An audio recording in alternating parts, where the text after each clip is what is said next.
Okey, Assalamualaikum dan selamat sejahtera. Hari ni SJ Review akan review satu phone daripada OnePlus, iaitu OnePlus 8 Pro. Okey, seperti yang korang tahu, OnePlus telah keluarkan dua variant untuk tahun ni, iaitu variant OnePlus 8 Pro dan juga OnePlus 8 jenis biasa. Okey, kali ni aku akan review OnePlus 8 Pro yang aku pakai sekarang, iaitu versi 8128GB. Okay. Dia ada juga versi yang kedua, iaitu 12256. Okay. Dia didatangkan dengan 3 color lah. Okay. Glacier Green, Ultramarine Blue dan juga Onyx Black. Yang aku pegang sekarang adalah Onyx Black. Bagi aku, ini adalah phone yang complete package lah. Okay. Jika nak dibandingkan dengan 3 handphone yang datang dengan Snapdragon 865, iaitu Oppo Find X2 Pro, okay, dan OnePlus sendiri dengan Mi 10, okay, Mi 10 Pro ataupun Mi 10. Jadi Mi 10 dengan Find X2 Pro tu dia punya harga dah boleh tahan juga lah kan. Harga dia lebih mahal daripada OnePlus 8 Pro ni. Jadi bagi aku OnePlus 8 Pro ni adalah pilihan yang terbaik lah untuk mendapatkan satu phone yang speknya tinggi dan juga mempunyai complete package. Okay. Okey, yang first kali yang korang akan nampak daripada handphone ni, dia punya build quality dia lah. Okay, build quality dia menggunakan Gorilla Glass 5 di depan dan belakang. Okay, di bahagian bawah korang akan dapat USB Type-C dan SIM tray, dual SIM tray. Bawahnya adalah setup stereo speaker atas dan bawah. Okey, di sebelah kanan korang akan nampak power button dan juga alert slider untuk korang bagi slow silent handphone. Okay, jenis mechanical. Aku memang suka memang benda macam ni.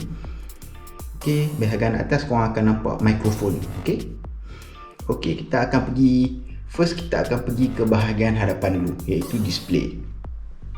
Okay, display OnePlus 8 Pro ni dilengkapi dengan 2K display yang boleh kita set turun ke Full HD, and then dia punya size dia 6.78 inci dan mempunyai resolusi 2K, okay, macam aku cakap tadi, dan 120Hz. Dia adalah handphone yang paling murah dengan 865 dan mempunyai 120Hz. Okay, kalau korang boleh bayangkan 120Hz ni dia lebih smooth lah kalau nak buat kerja tu. Okay, bagi aku 90Hz dengan 120Hz korang takkan nampak beza sangat lah. Okay, kalau 60Hz ke 90Hz korang akan nampak beza yang sangat ketara lah. Okay, bagi aku 120Hz dengan 90Hz ni lebih kurang je. Aku biasa pakai sebelum ni OnePlus 70 pun smooth macam ni juga. Okay, dia tak berapa nampak perbezaan yang terlampau banyak lah. Okay, dia menggunakan teknologi Fluid AMOLED HDR10+. Okay, memang bright. Kalau korang boleh tengok, kalau korang setting kan, memang bright sangat lah.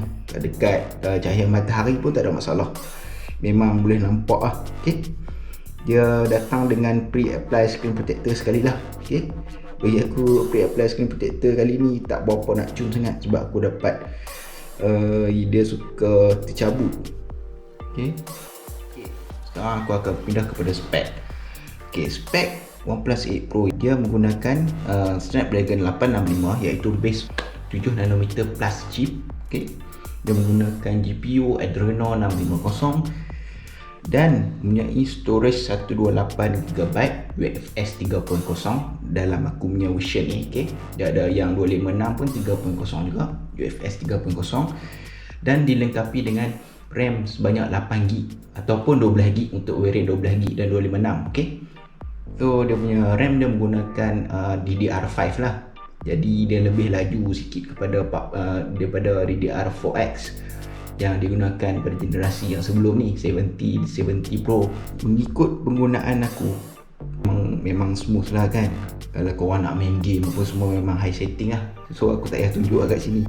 Korang main Call of Duty, main Mobile Legend, semua boleh max ataupun korang boleh main PUBG kan, pun boleh max juga, extreme frame rate. Okay, itu saja daripada segi spek. Ini adalah phone OnePlus yang pertama yang mendapat sertifikasi IP68 yang menyatakan dia adalah kalis air lah kan. Jadi korang setakat, bagi aku korang tak payahlah nak masukkan dalam, nak rendam dalam air lama-lama kan. Kalau terjatuh tu kira ada features tu, kira satu kelebihan lah. Kemungkinan handphone korang nak masuk air tu kurang. Okey, yang ketiga aku nak beritahu tentang dia punya kamera. Kamera ni kira satu hype jugalah. Dia sebelum-sebelum ni OnePlus dia dikenali dengan spek yang tinggi pada waktu tu.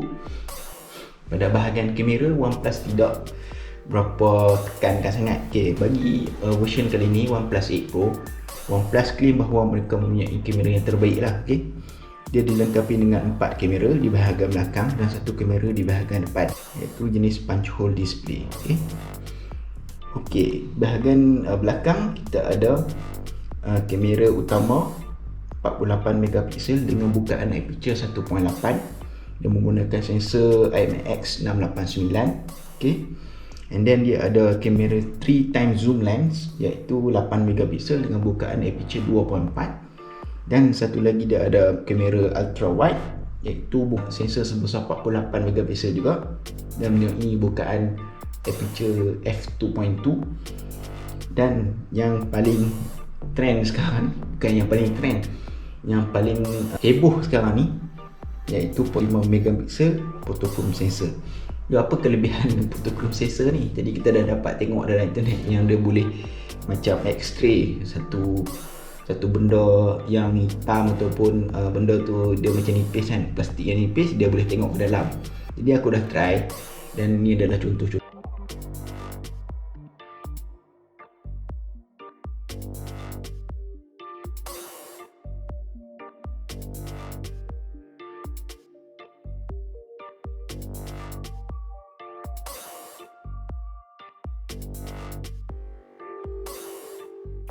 Di bahagian depan pula kita ada kamera selfie iaitu 16 megapiksel dengan aperture 2.5. Okey, dia support Full HD saja. Full HD, dia support rakaman Full HD 30 fps saja.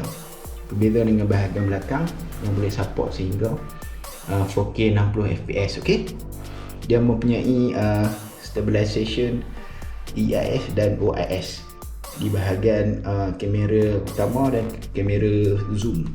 Okey, handphone ni dilengkapi dengan bateri sebanyak 4510 mAh. Bagi aku agak terkejut jugalah dengan dia punya performance bateri dia. Bagi aku pernah dapat dalam 8 jam hingga 9 jam screen on time. Okey, bagi aku cukup memadai sebab dia menggunakan 2K display dan juga 120Hz. Jadi bagi aku dia tidak ada masalah. Aku tak perlu pun nak dropkan dia punya performance ke Full HD kan. Jadi dia ada dua pilihan untuk korang, macam home screen. Bila screen tu perlu 120Hz baru dia akan onkan 120Hz tu. Dia tidak 120Hz setiap masa lah. Jadi dapat penjimatan bateri lah pada tu.